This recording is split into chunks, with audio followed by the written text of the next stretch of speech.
to Left Night with Kendra Dawsey. And now here's your host, Kendra Dawsey. Hi, everyone. Hey, Zach, how are you doing tonight? I'm doing great. I got a whole new different studio setup going on. Yeah, I saw that. We could see your beautiful piano. We could see you. You're able to tickle those ivories, as they say. Obviously, this is a union construction to remodel the set here. You know, we're not a scab show. We Of care course, about yeah. the many people that need to be used to make the show and make it get done. Obviously, yeah. All of those union members, wink, work really hard Yeah. for the show and Technically, constructing the a union member did it.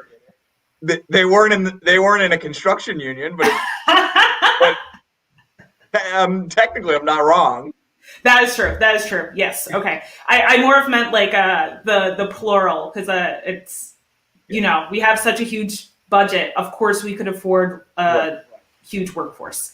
But yeah, it's great to see the beautiful setup, the beautiful ivories that you'll be tickling like like a poacher for some rhino or something. Something like that. I don't know. Hey, Kendra, what's on your mind this week? Well, there's a few things on my mind this week. So ladies and gentlemen, guys, gals, and non-binary piles, I know this is a time for unity, but I think we could officially say America's vibes are off. Listen, before we really get started tonight, I have to admit we are living through a really dense chapter of an APUS history textbook, right? It is positively exhausting. If you are not a fascist right now, even being mildly politically aware is so tiring. I'm sure all of our viewers are very, very tired and would all just like to go to sleep without waking up to more wild news, right? Like just for one day, I want the worst part of my week to be something normal, like a cat puking on the rug or my vacuum breaking. This insurrection shit has got me so scared for my family and friends, and on top of that, it's really bad for my skin, so I would like it to end soon. Beyond that, there have been a lot of new developments on this week-long episode of 24. But one thing that shouldn't be surprising is that white supremacists are in law enforcement. That's right, the part of the country that defends the laws of a nation founded on white supremacy somehow attracts white supremacists. Simply unprecedented.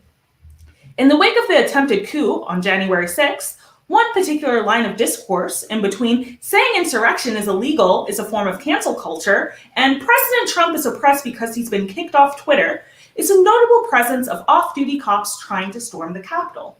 Police departments across the nations are placing officers on leave, and just yesterday, 2 off-duty police officers in Virginia were arrested, but not before probably high-fiving each other and doing some sort of white supremacy symbol. However, the biggest part of the story is that it is old news. All of it is old news. The FBI themselves wrote about this 14 years ago, and they are like the federal cops, but it's even older than that, right? A black person from the Reconstruction era probably could have told you this. A black person now could have told you this. A white person who doesn't have that many black friends but watched all of Lovecraft Country on HBO Max could have told you this.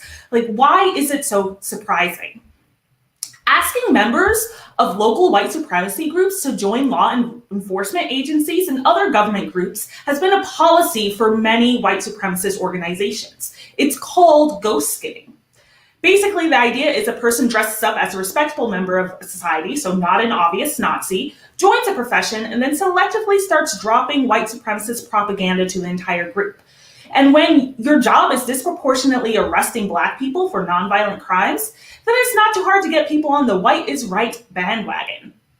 But even before that policy, white supremacist groups like the Ku Klux Klan were explicitly founded by former Confederate Army members in the Reconstruction era in the South because they felt like black people had too many rights. During the Civil Rights era, the Ku Klux Klan and other organizations forged alliances with local police departments like in Birmingham, Alabama. And all of this is apart from the roots that modern day policing has in slave patrols, the police defending the interests of the ruling class, and almost every cop union in the country supporting Trump in both 2016 and 2020. Off-duty cops being at the Capitol riot is the most predictable thing next to Kim divorcing Kanye. The best thing to do is not be surprised like a child and support local efforts to out white supremacists, defund the police, even when Biden is in office, and buckle up because we are living in a failed state. All right, we'll be back after this quick commercial break. Hey folks, just want to take a second to talk to you about one of our sponsors today, Patriot Face Protectors. Say you're just a fine, upstanding American citizen who maybe went into a federal building that you weren't supposed to be in the last couple of weeks. Maybe now that there are several federal agencies who are looking out for you and trying to find you someplace. Bad news, right? How many times has this happened to you? Probably once, but it will probably happen again, which is why we are selling these special Patriot Face Protectors, so that the government who hates you, but also you love a lot, but also you love the. I don't listen to you when you talk. I'm sorry, but you have some kind of thing with the government, and you're going into their buildings, and you're too stupid to block the face out. So what we're going to do is get you this new solution. Wear one of these, but guess what? You live in a surveillance state. You're going to have to wear it all of the time, especially when you are in close proximity of others, because places where there are a lot of people are the ones where there's the most facial recognition software. And you know how that's always trying to get you with your Palantirs and whatnot. They're working through Google and Facebook and all of the other social media websites that discriminate against you because of all your great opinions and block them from your nieces and nephews, so they never interact with your great stuff. Listen, we're gonna take them all down by wearing these Patriot Face Protectors. You put it over your face and you just keep it that way all the time, or at least for the next 6 months or so. Patriot Face Protectors are not sold in stores.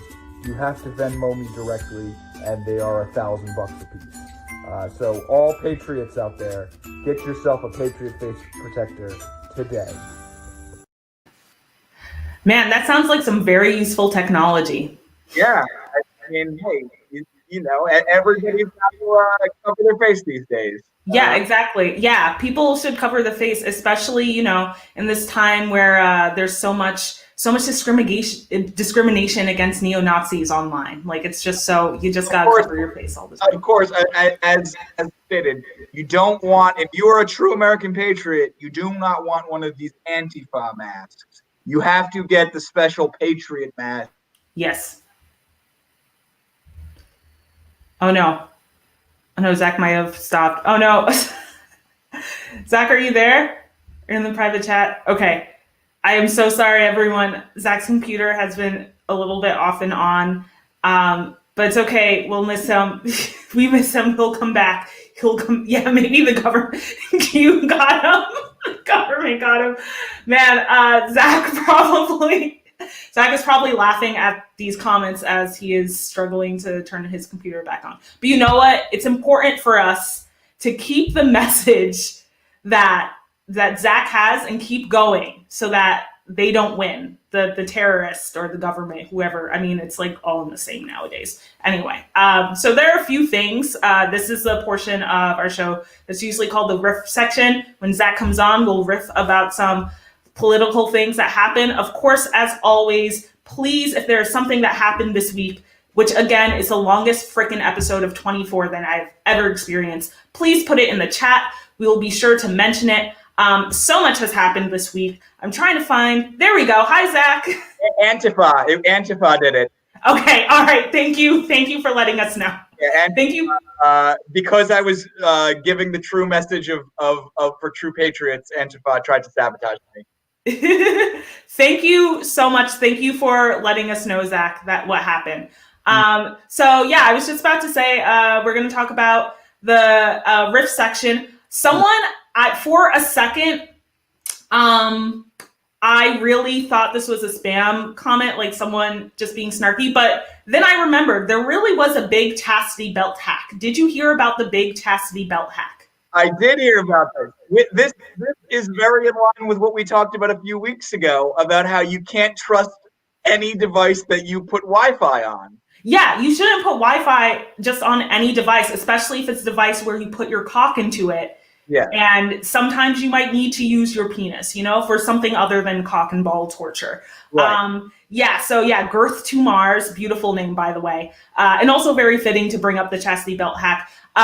So apparently someone hacked into some online chastity belts because that's what 2021 means. You could put your chastity belts, hook it up to Wi-Fi, and said, like, give me like this amount of money. What'd you say? How much do you think one of those costs? Like the actual device or what they were blackmailed for? No, how much? Well, how much do you think just a Wi-Fi enabled chastity belt costs? I feel like maybe like $400. I feel like that's does anyone in the chat know? Anyone in the chat really into chastity belts? Yeah. I'm not kinks. I'm not going to kink shame unless you're Army Hammer, which is another development. Kink shame, but I am going to money shame. If you've got that much money that you're like, I'm not going to have this a pedestrian. Oh, they're only $19.75. Oh, okay. Oh, that is. Oh. I would think if it's like okay, so if it's 1975, yeah, maybe get one that doesn't hook up to the internet because you do not have enough money to get blackmailed. Okay, like people were like, oh, give me $1,000 or else I'm going to keep your cock locked and you won't even be able to pee. Like, no, you don't have any time for that. You don't have any time for that. Okay, well, again. Now I kind of want to buy one for everyone. Just pass them out to everyone. That's a new communism. Everyone gets cock and ball torture, regardless of your genitalia. Yeah. Another favorite story of my week, and I don't know, we didn't discuss this before we went on air, but did you read about the Secret Service for Jared and Ivanka and their problems with having a toilet? Yeah, I saw some screenshots from it. So what happened? Is it basically like Ivanka and Jared wouldn't let the Secret Service take a shit in their apartment? That's basically what happened, right? Basically, yes. And they had a few trials they went through to find what to do about it. First, they put a porta potty outside of their home, which the neighbors complained about that. God. Then for a while they were sometimes using the bathroom that the Secret Service for Mike Pence uses. Okay. And also an Obama home is nearby that is mostly goes unoccupied. Wow. Which the Obamas and the Kushners living very close to each other. Again, metaphor is dead. But also the worst example of bipartisanship. Like what? Like just these rich, awful Washington D.C. neighborhoods. But apparently, at one point, so there was like reference to like there was some kind of incident with one time the Secret Service using the Obama bathroom, and they were not allowed to use it again anymore. What did they do to the Obama bathroom? I don't know. But what? Okay, so I sometimes say like everything is so stressful now, but it's going to be so interesting reading about all the tiny details of history once they're released in 50 years. Like shit gets declassified. It usually takes 50 years. And 50 years from now, we will find out what the Secret Service did to Obama's bathroom, and I will probably laugh so much. Oh man. As a 78-year-old. Yes. I imagine taking a dump so rank it is historically significant.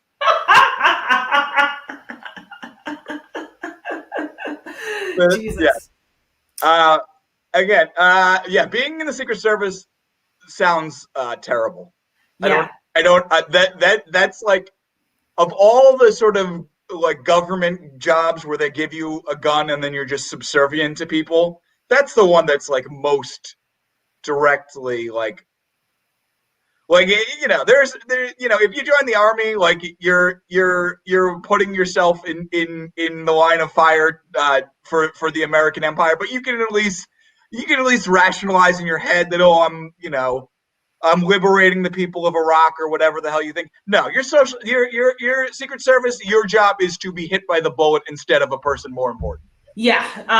Yes. And especially if it's like Jared and Ivanka, imagine the trashy decor Exactly. they saw. Like, imagine. They were probably like, these people have such bad taste, they deserve to get fill in the blank.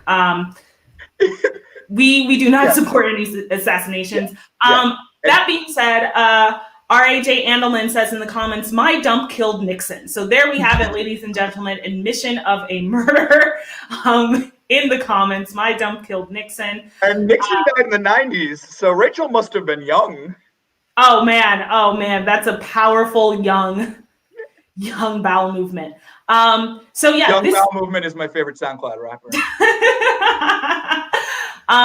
Really, honestly, so much has happened this week. So we have CMAC 390 saying early in the 8M, the Dems were going for $2,000 checks by 4 this afternoon. It was down to $1,400. I don't even know how that happened. I expect it. I mean, I think their idea is like, oh, you already got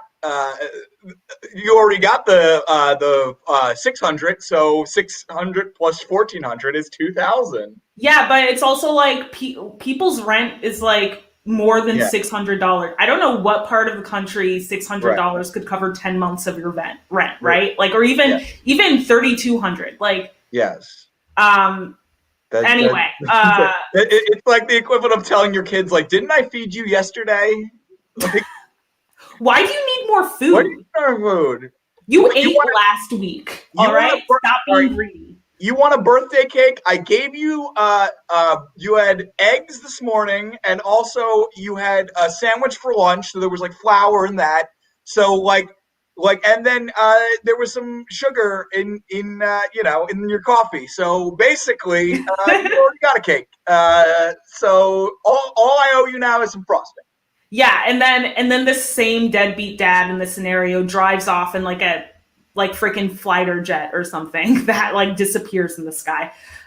So thanks, American government, for not being useful. Other David Thomas says, what about the dumps emails? Did he send more emails? Are those the emails to Rudy Giuliani saying that Rudy Giuliani won't get paid $20,000 a day anymore? Because that is hilarious. Yeah, I do think that is funny. That Rudy Giuliani, just the man is just Man, Rudy's also, New York is trying to disbar Rudy Giuliani, which, like, hilarious. It definitely took every single institution way too long to address the problem of, like, Trump. And now that it's happening, it is kind of funny. Like, like, Rudy Giuliani probably should have just been disbarred ages ago, but sure, why not now?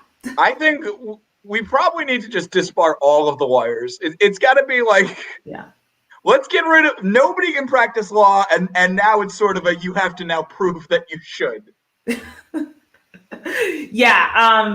His legal arguments are bad. I don't know how Alan Dershowitz is doing, especially after being on Jeffrey Epstein's plane so often. He'll let you know that he simply got a massage while in his underwear from an underage woman on a pedophile plane. Very normal stuff. Normal stuff, average things. He's like, I never did. It was just, I was at parties, but I've never done any pedophile stuff, which, like, is a very funny thing to say, I think, because I know this isn't what his defense is, but in my head, he's just like, it's like a pedophile party, and he's just like a wallflower, like standing in the corner, was just sipping his beer, like hoping somebody will talk to him. I don't fit in with these pedophiles. Yes. I'm so sad. How am I going to fit in with all these rich, famous pedophiles? Right. Yes. I'm a rich, famous ebophile, ephebophile, whatever the fuck it is. Tina Talon says all of them should get fired and have to reapply with the standards that new faculty have to. Oh, this is about tenured professors. Yeah. And Alan Dershowitz, is he still a tenured professor? He's a professor, right? almost. I mean, I don't think I literally don't think you can do anything to for Harvard to like stop associating with you. Yeah, unless it's like be a black woman who speaks her mind, you know? Right? Yeah. Okay. Oh yeah. Yes. If you support Palestine, Yeah, but supporting Palestine, that's supporting it. human rights, But there's coming no out amount, against yeah. prejudice. There's no amount of pedophile jets that you can go on that will affect how Harvard feels about you. Yeah. So what else did happen this week? So Rudy got disbarred. We're getting $1,400 checks in the mail, which like Yeah. may be a little helpful for you. Well, event and it'd be great if there was also like rental assistance, like actual rental assistance. But you know, oh, someone said I'm feeling some Yale bias Yeah. from Kendra. Yale sucks too. Don't worry.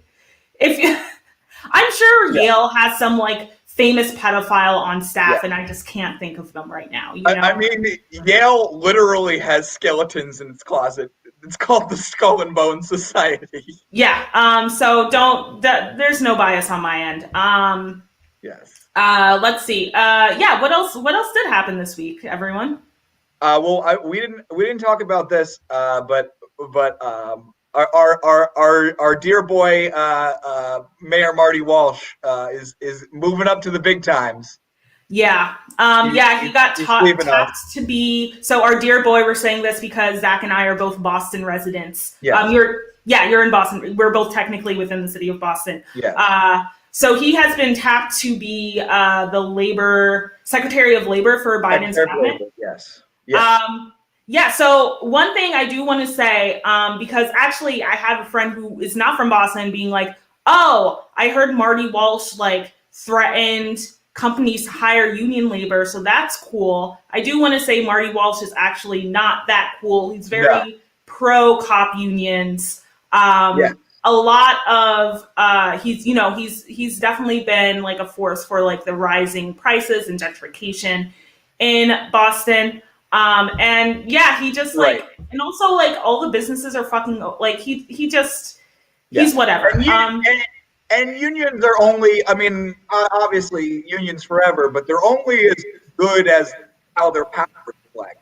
Yes. And especially in Boston, like a lot of those trade, the building unions are willing to, rather than stand in solidarity with other unions and other workers, are willing to sort of there will be more jobs if we support candidates that are going to put more, huge high rises and displace tons of people. Oh well, then that's clearly what we're going to put. The big construction unions in Boston, they endorsed Joe Biden in the primary. Yeah. They endorsed Joe Kennedy III against Ed Markey. So traditionally, even though their power is good and their power is something that we do want to harness for the betterment of others, and it's one of the only venues from which actual ground up, people power can come from. The way that in particular, the way that the building unions have been run traditionally has been somewhat reactionary, and that's the side of unionism that Marty Walsh supports, which is all of the corruption and none of the benefits. Yes, exactly. So Marty Walsh, fuck him. I don't know who's going to be the next Boston president, or I said Boston president, Boston mayor. I guess we'll see. The acting mayor is going to be a black woman. Oh, really? They did? Okay. We'll see how she does. Yeah.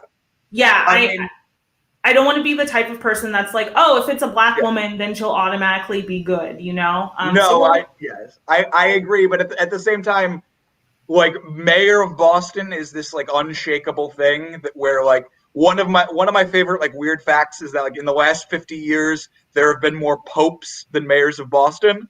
Oh wow. Yeah. If you are mayor of Boston, it is just, you get to do it for as long as you want, and it's been something like 80 years since a mayor of Boston has lost an election. Like if you are the mayor, you stay mayor until you are done being mayor. Like that's how which is so funny because Boston thinks it's like, oh, we're the birthplace of American democracy. It's like you don't get to decide who's the mayor. Like somebody becomes mayor and they stay that for life. Like there's nothing democratic about mayorships in Boston. All right. Well, yeah, that is about almost everything that happened this week. Let's go to our next commercial break.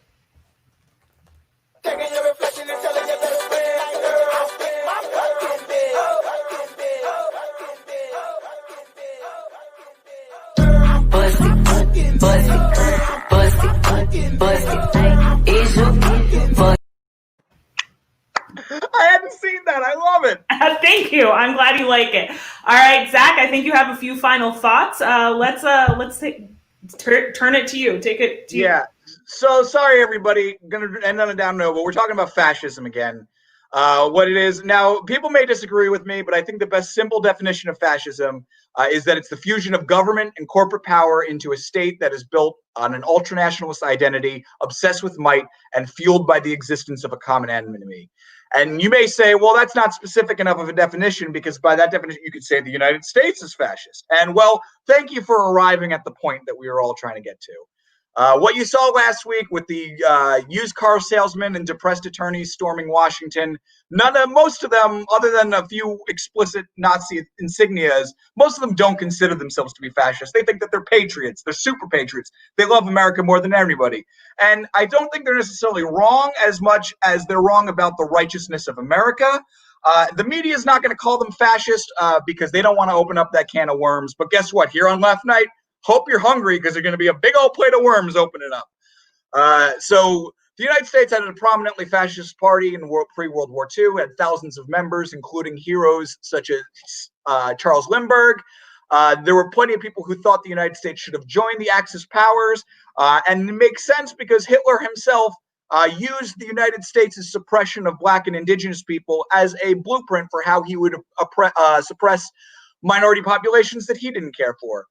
The United States ultimately joins the Allied powers, not as a rebuke of fascism, but because taking down Japan was the best way to make sure America was the supreme empire in the Pacific. And then we declare war against Germany, but not until they declared war against us first. So after the war, American fascists faced no penalty, especially compared to the McCarthyite treatment of American communists. Many Nazis were given jobs in America, such as in NASA. There's an SS officer who's buried in Arlington National Cemetery. And Kurt Waldheim was a Nazi intelligence officer who became UN Secretary General. And then that's not even getting into neoliberalism, which is a whole thing that was started in the Chicago School of Economics, that was just imported into Pinochet's Chile, which is a fascist regime that overthrew via military coup a democratically elected socialist government, and then put in the market economics that they would soon use on Americans, but brutally put them through in Chile first. So what does that mean? It means that fascism and America are intrinsically linked. U.S. has not yet flexed its full fascist force, but that's because it really hasn't had to, because we've had a lot of American prosperity. But that's all dwindling away very quickly, and fascism will come back the same way it did during the Great Depression. And sometimes it's hard to tell the difference between some old grandpa who watches too much Fox News and your, rank and file fascists, so to speak. So I have a simple solution.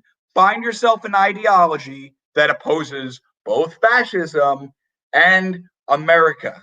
I have an ideology, and if you've been paying attention to the show, you might know what it is. All right. Thank you so much, everyone. Thanks for joining us tonight. Coming up next is Quarantine Action Wrestling, so stay tuned for that. See you next week.